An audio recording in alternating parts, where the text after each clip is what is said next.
To the surprise of no one, I cried. Are you there? God. Oh!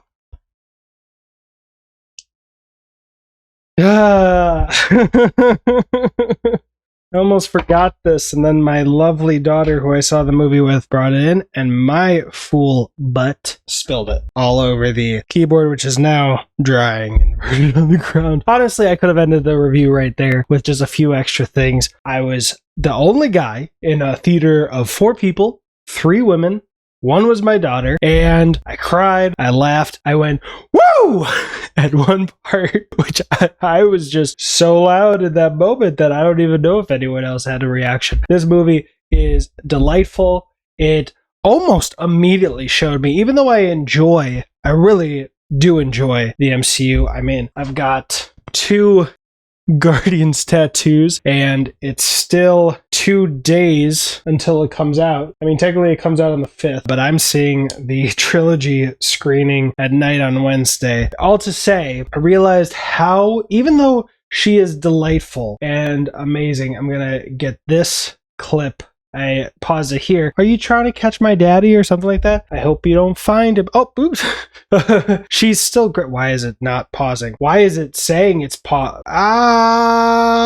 okay, this is going off the rails. I don't even know what that's. Oh yeah, that's for why is it going to... Oh, my keyboard. Whatever. It's going to hold it like this so it stops pushing the buttons. This was a great movie. Every cast member was amazing. A delightful story, but also it just felt... It made me flash back to my life. Like Barbara, Margaret's mom, her parents, that was definitely my relationship, but it wasn't so religious. It was just... You know, what I said to my daughter was their ultimate flaw, because she was having quite the correct reaction to the situation, which I won't spoil, which Margaret also has. And that's the moment I went, woo! But she had the correct conclusion about them. And I said that their flaw wasn't their religion. It was that they didn't listen. And they just thought they knew everything. And they just vomited out and didn't care about actually listening to their child, their grandchild, and finding out what they think is best for them. They just knew before they even popped out either time. It's like, I know what's best for them, and I'm going to be closed-minded. And I guess that is a little bit vaguely spoilerish. But this movie, everything that the trailer promised, it gives you, and more. It was so delightful. I'm tempted to listen to the audiobook because I don't like reading. I'm tempted to listen to the audiobook now. Maybe get it for my daughter if she wants it. But this movie, it really hit home. And if I didn't finish my point, Margaret Simon, Abby Ryder Fortson, who's playing Margaret Simon in the movie, is an incredible talent who was, even though utilized well, ultimately just underutilized by Ant-Man and the Wasp. And I don't see a way they could have added so many moments of depth and nuance and performance and just character for her character in those movies, how different those movies are to this.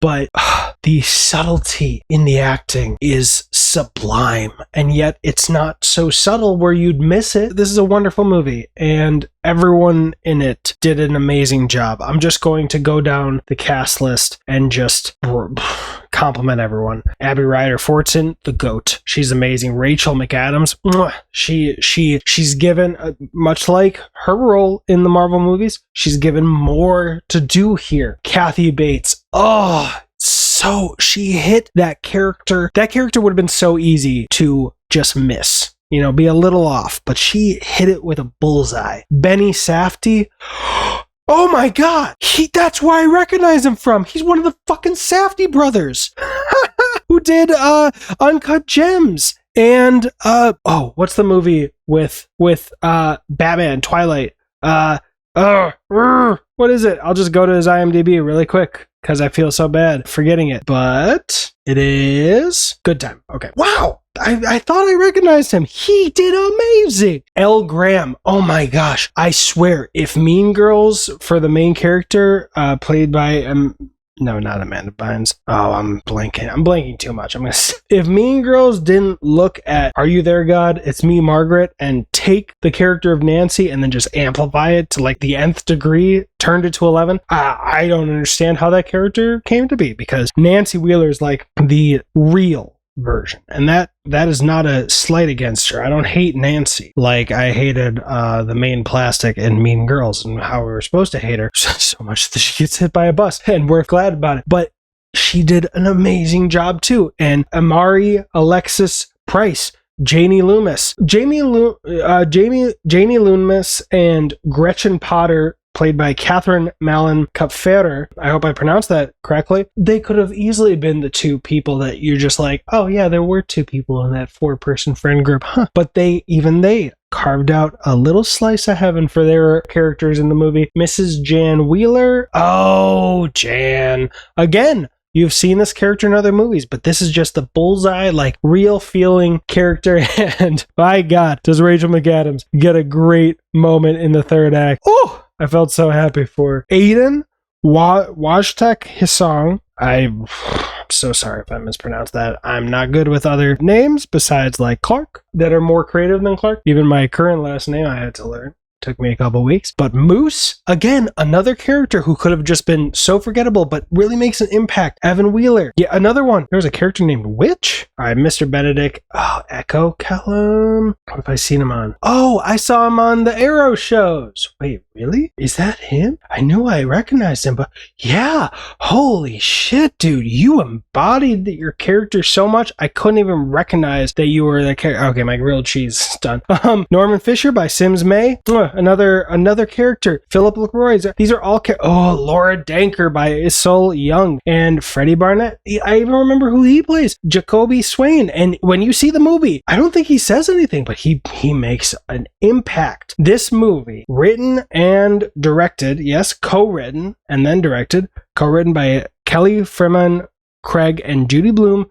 And is that a credit because she's the author of the book? Let me just make sure. Yeah, that's it. Okay, so written and directed by Kelly Fremont Craig is a masterclass in character storytelling, and it is a delightful coming of age story that just it's gonna resonate. You gotta see it. Are You There, God? Is Me, Margaret is delightful. This is coming from a lazy atheist. I started Catholic and lazied my way into atheism. It doesn't matter what your religion is. This is a movie that can connect with. I can't imagine there's not something for everybody to connect to. And it really should be a movie that you check out. And I hope my keyboard will work after this. Tell me what you thought of Are You There, God? It's Me, Margaret. And go check it out. It was so worth seeing. I'm just going to keep gushing the longer I go. Get a free year of a membership with entries into giveaway perks and the private Discord, and have a great freaking day.